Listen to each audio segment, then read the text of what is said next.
Hélène, bienvenue au micro d'Instinct Urbain, le média qui a conscience que la ville n'attend pas. Comment vas-tu? Très bien. Alors, pour ceux qui ne te connaissent pas encore, Hélène, donc, tu es une ancienne conseillère auprès d'Anne Hidalgo à la mairie de Paris et tu es maintenant directrice du développement urbain au sein de C40. Oui, je suis plus précisément directrice de l'urbanisme et de l'architecture au sein de C40. D'accord. Ok. Et donc, C40, pour rappel, c'est ce magnifique réseau de 96 villes à travers le monde qui s'unissent ensemble tous les jours pour lutter contre la crise climatique. Exactement. D'accord. Ok. On va y revenir. Et donc, globalement, C40, dans les grands nombres, c'est 96 villes. Ça représente environ quoi, 25% de l'économie mondiale, ouais, pour à peu près 800 millions d'habitants. Exactement. Ok, énorme. Donc, beaucoup de défis. Ouais. Alors, Hélène, avant de plonger dans notre discussion, notre ancien invité, donc, qui était Julien Pemzec, directeur général du promoteur bas carbone Pitimo Boudeum, t'a laissé une question, donc ce qu'on appelle la question de l'invité. Et en fait, le but du jeu, c'est que donc il a laissé une question sans savoir quel va être le prochain invité. D'accord. Alors, attends, je te lis la question. Où se place l'écologie dans tes actions quotidiennes? Ah, dans mes actions quotidiennes, donc ça veut dire plutôt personnelles. Ouais. Donc dans mes actions quotidiennes personnelles, je pense beaucoup sur tout ce qui est alimentation. J'ai beaucoup transformé un peu ma manière de manger ces derniers temps. De par mon travail, je voyage beaucoup, mais donc pas forcément très carbone neutral. Mais par contre, d'un point de vue personnel, j'ai complètement enlevé les voyages en avion. Et puis un peu de travail sur la consommation aussi, je dirais, d'essayer de consommer moins. Mieux, et voilà. Alors donc, du coup, avec Julien, on s'est beaucoup attardé sur le travail du bas carbone à l'échelle du bâtiment, et avec toi, j'aimerais qu'on prenne un peu plus de hauteur. Et puis que justement, on passe à l'échelle de la ville pour comprendre comment on peut construire des villes plus bas carbone, plus saines et plus durables. On est parti? C'est parti. Super. 96 villes, je me dis que c'est énorme, c'est colossal de faire travailler autant de monde. Quel est le secret un peu pour essayer de faire émerger une vision globale pour que tout le monde aille dans la même direction?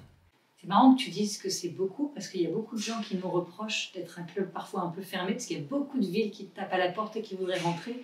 Et nous, on a plutôt le choix de rester à 96 pour dire il vaut mieux qu'on accompagne beaucoup 96 villes plutôt que d'ouvrir à des milliers. Mais par contre, on essaye d'aider énormément à tous les niveaux politiques, techniques, ces 96 villes, et de partager l'ensemble des travaux qu'on fait avec eux avec le maximum. Ceci étant dit, tu as raison, 96 c'est à la fois pas beaucoup d'un point de vue, mais aussi énormément.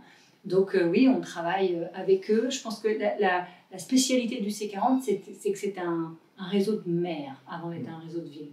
Donc ça a commencé en fait en 2005 comme des maires qui se sont appelés au moment où la COP, à l'époque, n'allait pas très bien, elle ne marchait pas, en disant mais les États n'arrivent pas à avancer, comment les villes, comment nous, les maires, et qu'est-ce que toi tu fais, etc. Donc 2005, le premier à ouvrir son téléphone, c'est le maire de Londres, Ken Livingstone, pour discuter avec les autres maires. Et c'est très important parce que, bien sûr, la décision politique dans ces sujets-là est extrêmement forte.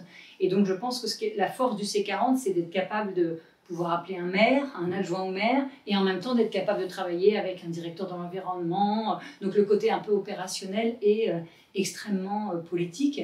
On est une équipe aujourd'hui d'à peu près de 500, donc c'est une des grosses ONG quand même. Peut-être parfois on nous décrit un peu comme l'ONU des villes sur le climat, donc l'accompagnement des villes sur le climat.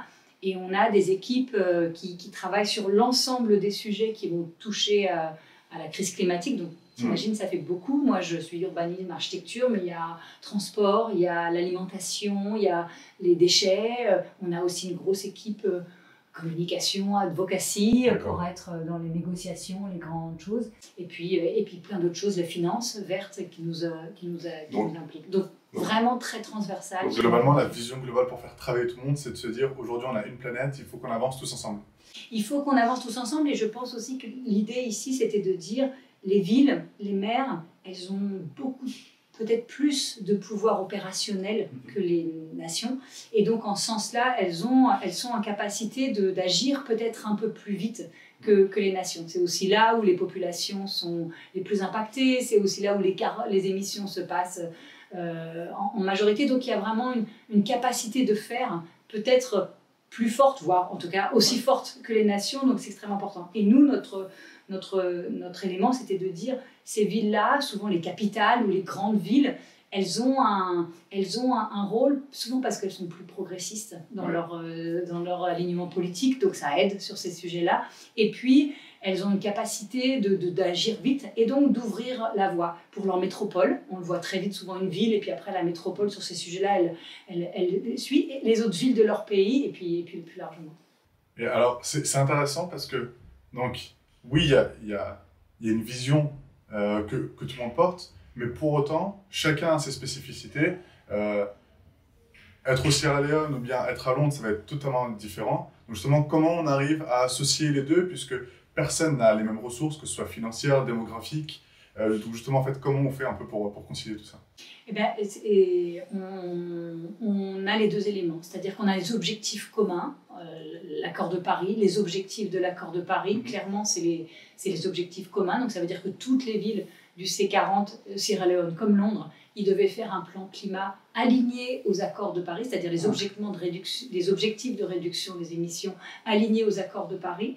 Et puis après, il y a une espèce de spécificité. Elle se joue sur plusieurs choses. La première chose, c'est qu'on a ce qu'on appelle des accélérateurs, c'est-à-dire qu'à la fois on a des objectifs minimum communs, et en même temps, chaque ville peut dire, voilà, moi je me sens confiante d'avancer très vite sur la mobilité, etc. Et donc elles peuvent signer un par un les accélérateurs, qui sont des objectifs qui sont plus forts que les accords de Paris, et les villes ne payent pas pour faire partie du C40, mais par contre elles sont obligées de montrer qu'elles avancent, c'est-à-dire qu'elles reportent chaque année sur leur progrès, et si elles ne reportent pas assez, si elles n'avancent pas assez, et ben on leur dit laissez la place à quelqu'un d'autre parce qu'on a besoin de... Et après, sur ta question, il y a vraiment, par contre, un travail très fin avec elles, à la fois sur le plan climat et puis sur l'ensemble, pour être sûr que ce qui est prescrit, ce qui est travaillé avec eux, c'est vraiment quelque chose qui convient. Donc, par exemple, la question de l'adaptation au changement climatique est plus forte dans les pays qu'on appelle Global South. L'aide, l'argent qu'on donne est plus fort dans les pays qui sont Global South. On reviendra après sur la partie financière. Et, du coup, quand tu parles d'accélérateur, ce sont quoi en fait? Ce sont des programmes qui sont développés par C40? Alors, l'accélérateur en tant que tel, et pardon, j'aurais dû expliquer, c'est plutôt un espèce de... en quoi vous vous engagez. C'est des engagements additionnels, en plus du plan climat que vous avez fait. C'est des engagements additionnels sur des sujets particuliers. Donc, je ne sais plus, on a une quinzaine d'accélérateurs sur chacun des sujets. Et de dire, voilà, si vous voulez être un pionnier, un leader, voilà où il faudrait aller, voilà, il faudrait vous engager. Et ils peuvent décider d'en signer 4, 5, et de dire, voilà, je fais le minimum, les accords de Paris, mais par contre, je veux aller plus loin, plus fort sur ces sujets-là, et on les accompagne sur ces sujets-là. D'accord, en sachant du coup que les villes restent souveraines, entre guillemets, des décisions qu'elles prennent. Nous, on est là, en fait, nous, on est là pour les aider à faire, c'est leur projet, c'est leur ville, c'est les élus, donc les représentants du peuple, on ne l'est pas. Par contre, avec ce petit deal de dire, si vous progressez pas, nous, ça vous intéresse pas de vous accompagner parce qu'il y a beaucoup d'autres villes qui veulent, parce que c'est du temps, de l'énergie, et qu'on a besoin, on veut créer cette espèce de groupe de villes qui va tirer tout le monde. Donc dans ces cas-là, après il y a un process qui est mis en place, mais dans ces cas-là, il vaut mieux laisser la place à quelqu'un d'autre. Et donc, en parlant des villes qui tirent tout le monde, est-ce que tu as des initiatives que tu as en tête qui sont remarquables et plus justement qui ont été développées après dans d'autres villes? Il y en a beaucoup, enfin, c'est toujours la question qui vient, mais je vais en donner quelques-unes. Par exemple, si on prend sur tout ce qui est, pour faire le lien avec mon prédécesseur, tout ce qui est bâtiments, matériaux de construction, par exemple.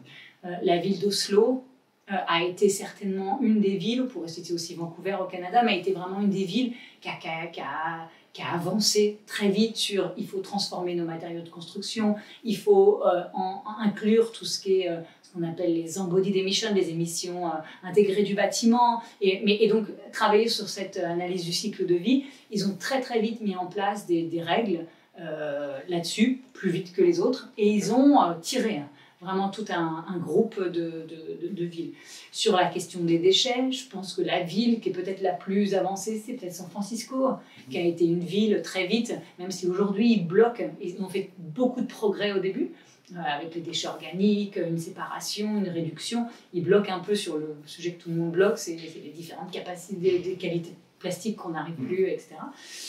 Sur les sujets d'urbanisme, si je reste dans le contexte nord-américain, La ville de Portland, en Oregon, a été assez intéressante. On sait que l'urbanisme, c'est un sujet un peu important, enfin important partout, mais beaucoup en Amérique. On estime que transformer des règles d'urbanisme, c'est-à-dire arrêter l'expansion urbaine, essayer d'arrêter cette espèce de ville un peu monofonctionnelle, densifier un peu, etc., ça peut être peut-être la meilleure réforme climatique que les villes nord-américaines peuvent prendre aujourd'hui. Donc c'est extrêmement important. Et Portland, ça fait déjà plusieurs années qu'ils ont travaillé avec l'État de l'Oregon. Ils ont mis en place ce qu'on appelle un Metropolitan Boundary, donc c'est fini, ils ne peuvent plus s'étendre. Ils ont un travail très actif pour transformer toute leur... Du coup, ce qui est l'équivalent un peu du ZAN chez nous en France. C'est l'équivalent du ZAN à l'échelle locale, mais c'est plus fort que le ZAN, parce que nous, on a une espèce de progression. Là, c'est terminé, ils ne peuvent plus aller au-delà. C'est fini. Et ils sont vraiment dans une logique proactive. Ils ont changé beaucoup de leurs règles d'urbanisme, où il y avait beaucoup, comme il y a beaucoup dans les villes américaines, des règles de on n'a pas le droit de construire autre chose que de la maison individuelle. Tout ça, c'est terminé. Et ils sont même dans une approche très proactive pour essayer d'amener ce qu'ils appellent les missing middle housing, c'est-à-dire des autres typologies d'habitat dans ces zones-là. Donc, ils ont été très, très, très forts. Une dernière que je citerai, parce que je pense que c'est une ville qui a beaucoup inspiré, c'est peut-être Medellín, en Amérique latine, en Colombie, où vraiment sur la question de la nature, la renaturation, avec leur grand corridor leur grand corridor vert, a été une ville qui a été vraiment pionnière parce que ils l'ont fait avant tout le monde, et que maintenant c'est une évidence et que tout le monde essaye de renaturer les villes. Et surtout, ça a été la ville avec laquelle on a fait les premières études pour vérifier est-ce que vraiment ça permet de réduire les températures. Donc ça, finalement, leur projet a été non seulement important pour leur ville, mais a été vraiment un projet case study qui a permis aux autres de répliquer. Et justement, pour que ce soit répliqué, admettons, là on a Medellín qui développe ses corridors verts, ou bien Oslo qui a justement poussé le bas carbone. Après, comment C40 va favoriser la transmission de cette technologie, la transmission de ce savoir?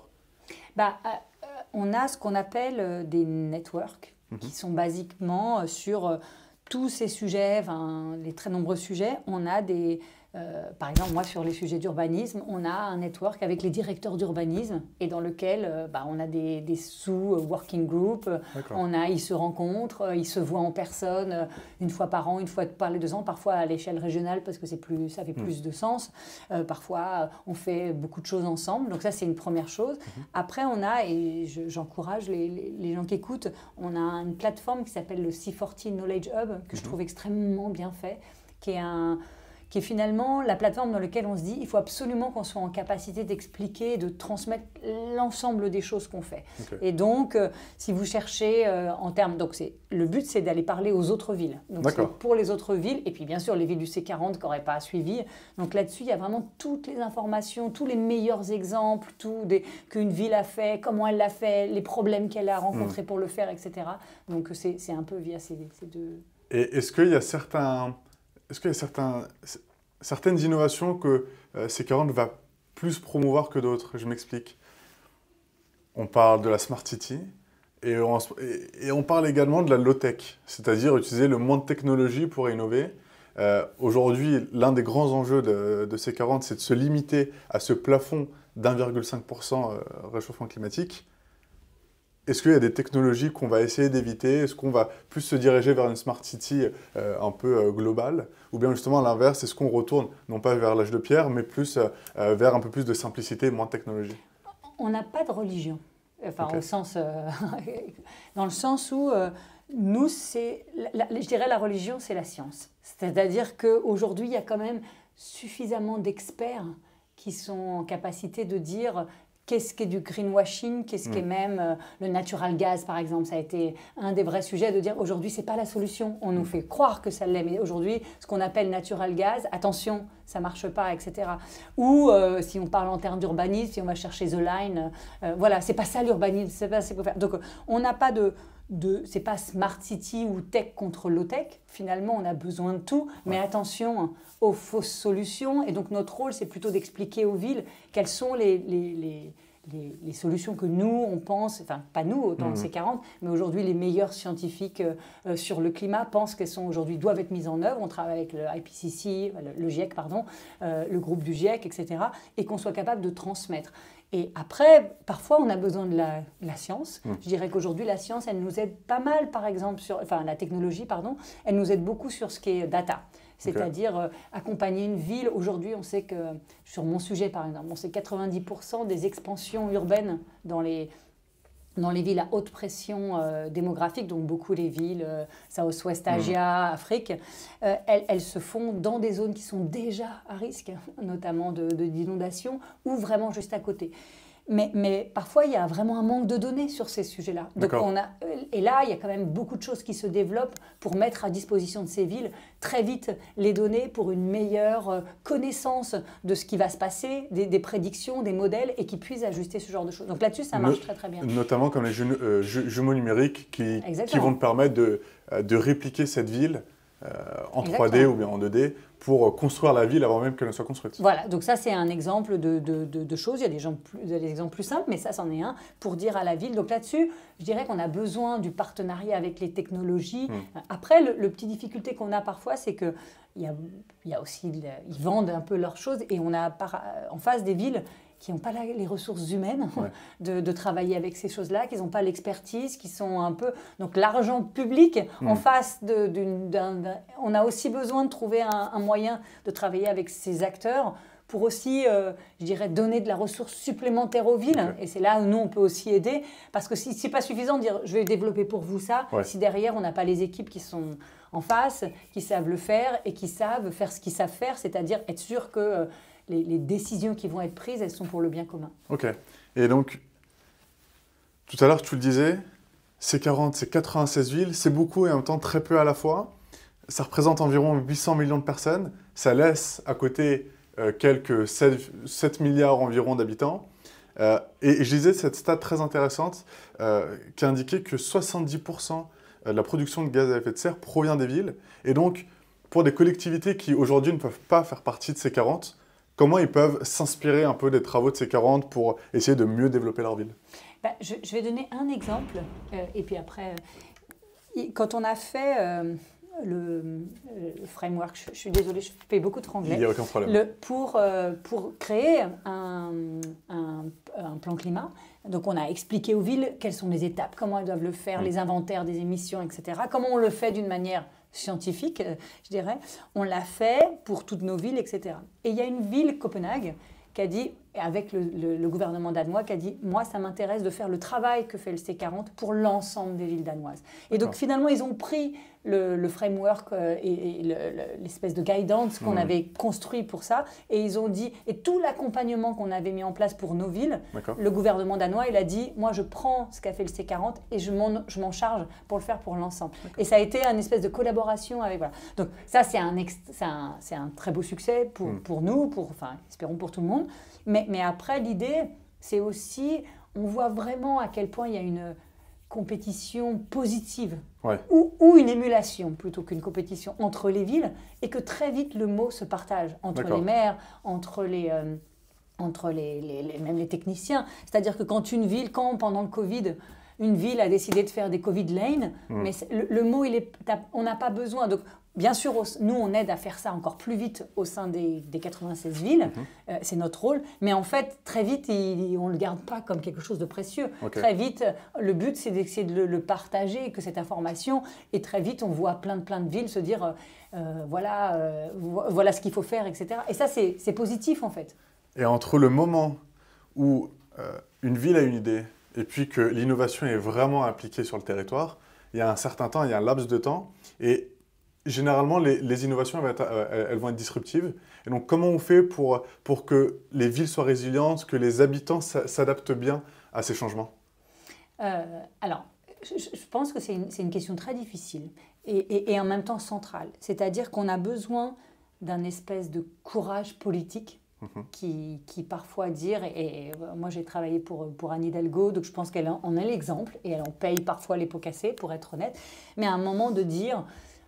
il faut que j'avance. Je peux pas. J'ai besoin d'avancer sur l'espace public, la mobilité. C'est une proportion énorme de nos émissions. Elle va visiter Copenhague. Elle dit non mais ouais, c'est ça que je veux. C'est ça qu'il faut aller. C'est ça la vision. Elle revient. Elle le met en place. Voilà, bien sûr qu'on aurait pu prendre 3 fois plus de temps pour le faire et que ça aurait été peut-être plus confortable pour les habitants, pour le Grand Paris, etc. Mais en même temps de dire il faut y aller.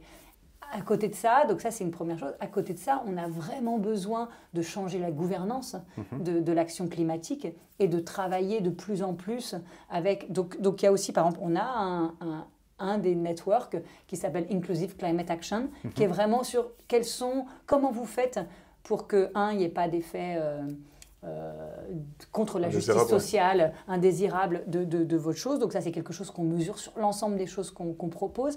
Et puis, comment vous faites pour travailler ça avec la population? Donc on a besoin Et un troisième élément que je trouve très important, c'est qu'on a de plus en plus conscience que pendant longtemps, la manière dont on a mesuré les émissions à l'échelle des villes ou à l'échelle des pays, c'était ce qu'on appelle scope 1 et scope 2, c'est-à-dire les émissions qui sont produites sur le territoire.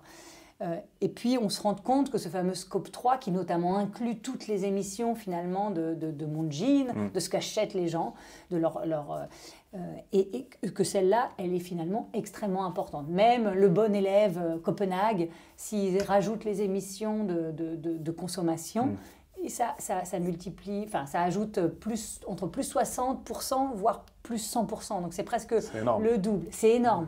Et on se rend compte qu'ils sont en train de décroître très vite sur scope 1 et scope 3, scope 1 et scope 2, pardon, très vite sur les émissions produites sur leur territoire, mais ils sont en train d'augmenter encore parce que les gens achètent, etc.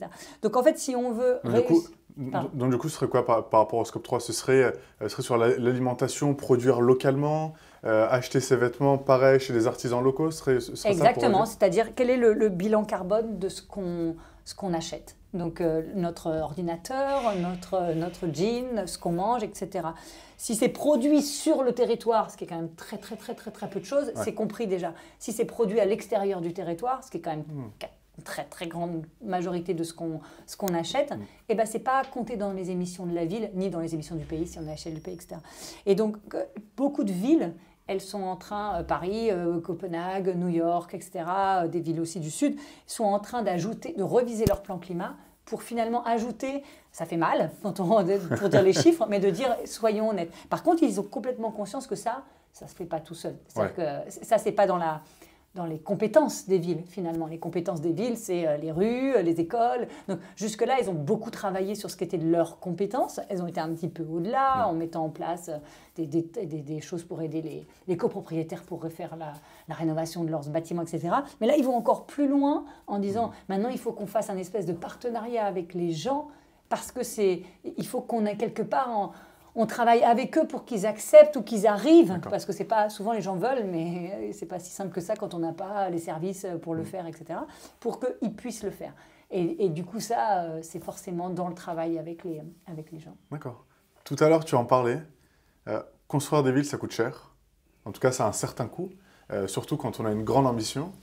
Et comment C40 va essayer de favoriser l'accès à certaines ressources financières auprès de territoires qui sont un peu dépourvus de fonds monétaires ou en tout cas de ressources naturelles?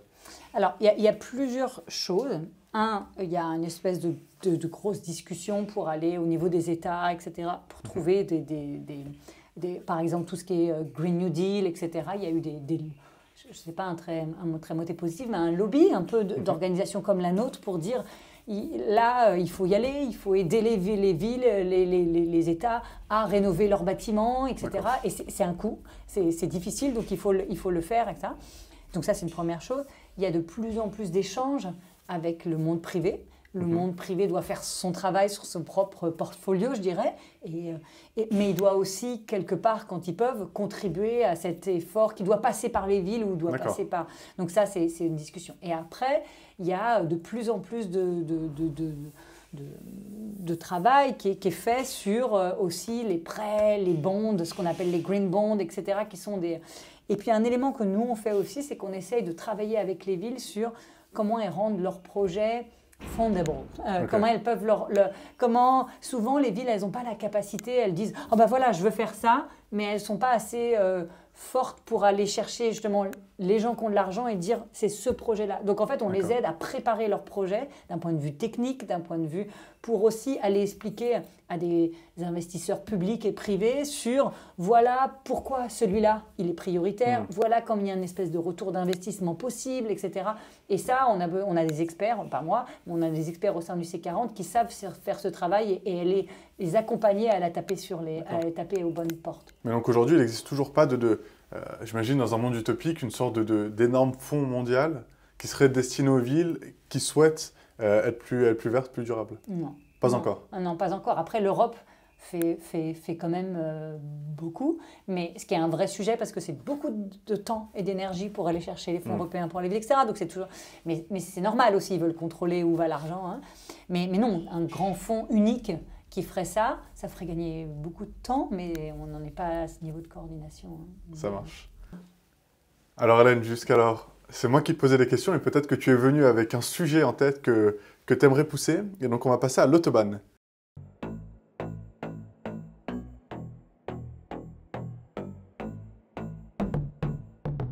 Je ne sais pas si tu sais ce qu'est l'autobahn.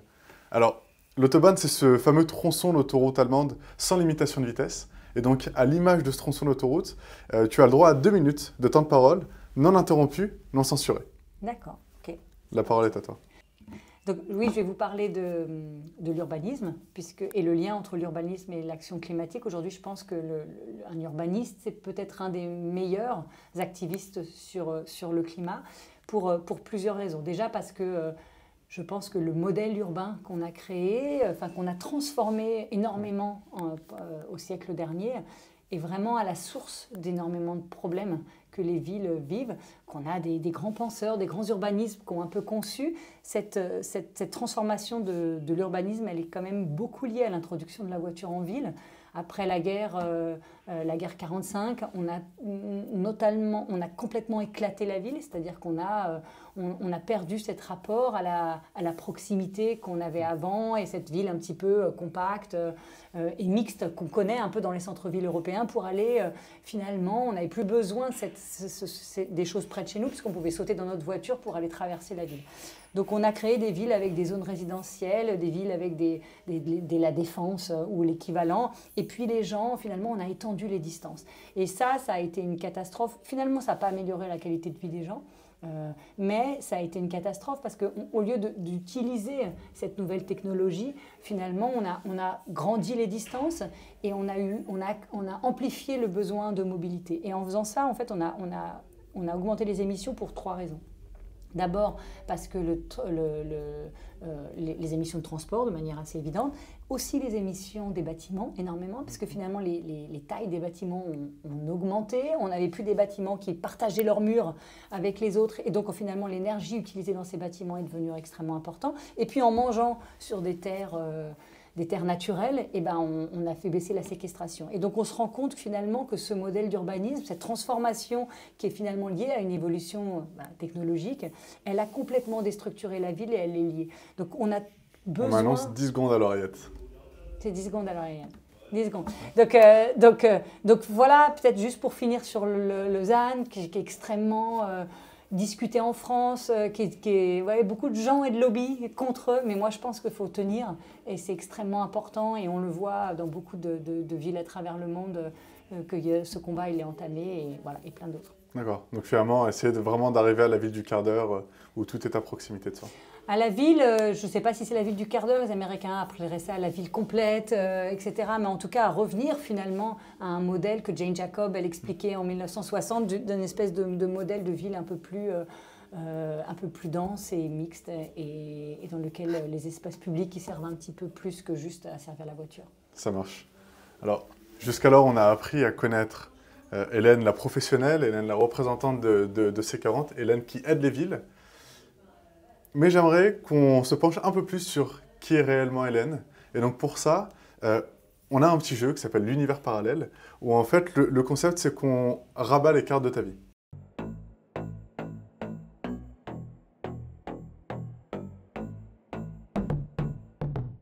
Enfin en tout cas de de ta vie actuelle, à travers 3 questions. Ok. Tu es prête? Oui. Si Hélène devait lutter contre autre chose que le dérèglement climatique, qu'est-ce que ce serait? La ségrégation sociale, je trouve que c'est vraiment terrible. À quel point les chances, et je pense qu'on ne va pas du tout dans le bon sens. Quand je regarde l'école, par exemple, je trouve que voilà, cette espèce de... Ouais, les chances qui ne sont pas données aux mêmes dans la vie, dans la famille dans laquelle on est, et comment finalement on a un peu laissé tomber sur cette idée que l'école, elle pouvait emmener tout le monde. Je trouve que oui, ça me révolte beaucoup. D'accord, ok. Si tu devais créer un nouveau C40 dans une ville unique, laquelle ce serait? Comme ça, la première ville qui me vient en tête, c'est peut-être Rio. Parce que au moment où on parle, au Brésil, il y a des inondations horribles, alors pas exactement à Rio, plutôt à Porto Alegre et compagnie, donc c'est une ville qui, aujourd'hui, ça y est, le dérèglement climatique, ils avaient une vague de chaleur énorme, ils ont les inondations, donc il est là, il y a beaucoup de choses à faire, et en même temps, il y a cette espèce de quelque chose de très très beau chez les gens et dans cette ville même à visiter, que voilà, à la fois c'est la difficulté, et en même temps il va falloir y aller avec les gens et faire quelque chose, donc oui, je dirais Rio. Donc Rio. Et donc dernière question, si Hélène avait les clés de l'urbanisme dans le monde, que changerait-elle? Ah bah, je changerais ce que je viens de dire, c'est-à-dire que je pense que vraiment il faut changer, que c'est difficile, je pense que c'est un débat très difficile, mais je pense qu'il faut arrêter, en tout cas dans les pays qui n'ont pas je pense que c'est difficile de donner des leçons aux Indiens ou aux villes, mais je pense que dans nos pays du Nord, il faut vraiment arrêter l'étalement urbain, et il faut vraiment essayer d'aller vers ce modèle d'un peu de ville plus compacte, etc. Et après, je pense que la nature en ville, c'est aussi quelque chose dont on a absolument besoin pour le changement climatique, mais comme aussi pour la qualité de vie. Donc là, il y a des choses très belles qui sont en train de se penser, doucement de se mettre en œuvre, mais de se penser. Pas assez vite? Pas assez vite, oui, toujours, mais d'un autre côté, ça bouge. Hein. Enfin, à Paris, ça bouge. Hein. Sincèrement, on le voit arriver. On ne referait jamais la place de la République qu'on a fait là. Si aujourd'hui, on le refait une place, on fait complètement différent. Ce ne serait pas une grande place. Après, il y a quelque chose de très beau dans la place de la République, hein, dans sa mobilisation, etc. Mais il n'empêche qu'aujourd'hui, on ne ferait plus ça.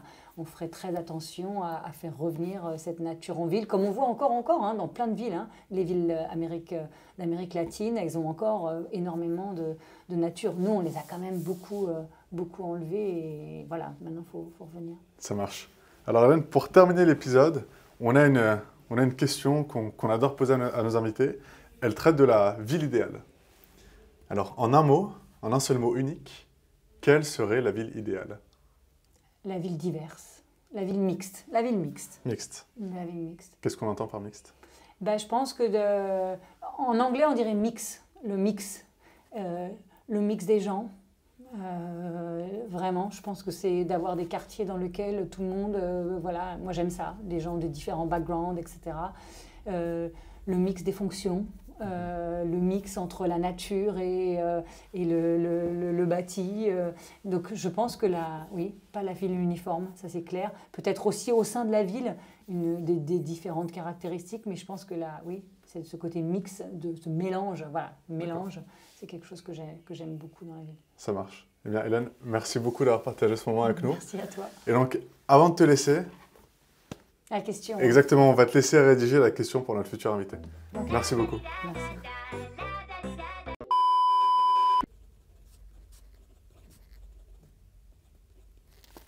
Voilà.